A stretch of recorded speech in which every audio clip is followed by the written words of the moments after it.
Voces desde la Universidad, un podcast orientado a informar y reflexionar críticamente sobre la situación del pueblo palestino. Episodio 1. Introducción histórica al conflicto palestino-israelí. Hola a todos y todas, bienvenidos al primer episodio de Voces Palestinas desde la Universidad, un espacio donde buscamos entender conflictos complejos desde una mirada humana, educativa y cercana. Hoy comenzamos con uno de los temas más importantes actualmente, el conflicto entre Israel y Palestina.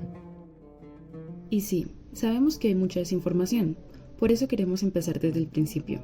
¿Cómo empezó todo esto? Vamos a hablar de historia, del Imperio Otomano, del mandato británico, de la Nakba y de cómo se consolidó el Estado de Israel. Todo con palabras sencillas y sin discursos de odio.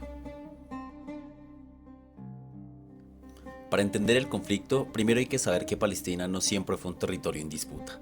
Antes de 1917, la región formaba parte del Imperio Otomano y estaba habitada por una mayoría árabe palestina, con comunidades judías, cristianas y musulmanas viviendo juntas. La mayoría de la gente hablaba árabe y se dedicaba a la agricultura, y la identidad palestina como tal no estaba aún completamente formada, pero sí había un sentido de pertenencia fuerte. Mientras tanto, a finales del siglo XIX, nace el sionismo, que es un movimiento político fundado por Theodor Herzl, que proponía crear un Estado judío inicialmente en respuesta al antisemitismo de Europa. En 1917 los británicos conquistan Palestina durante la Primera Guerra Mundial. Ese mismo año emiten la Declaración Balfour, donde prometen apoyar, entre comillas, la creación de un hogar nacional para el pueblo judío en Palestina.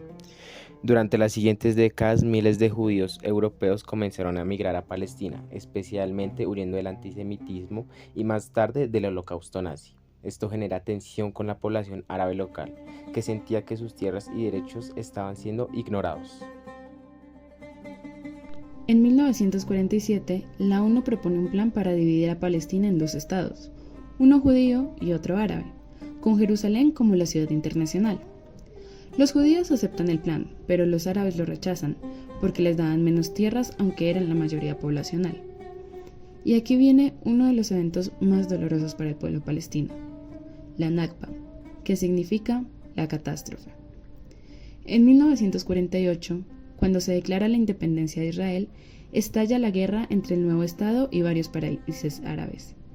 Durante esta guerra, más de 700.000 palestinos fueron expulsados o huyeron de sus hogares.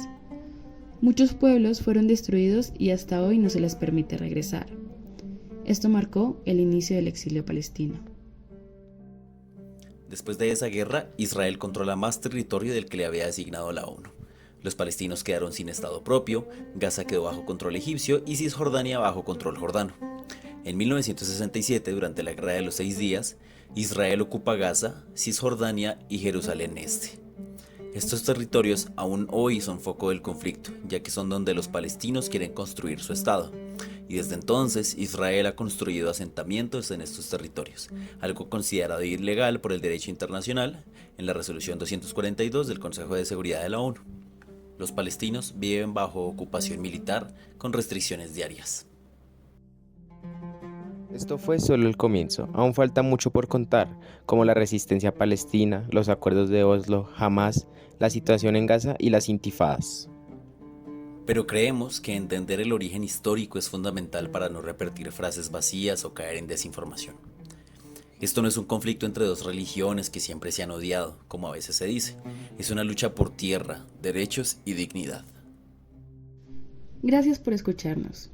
En el próximo episodio hablaremos sobre la vida bajo la ocupación en Cisjordania y Gaza, y cómo esto afecta a la población civil. Gracias por acompañarnos. Hasta la próxima.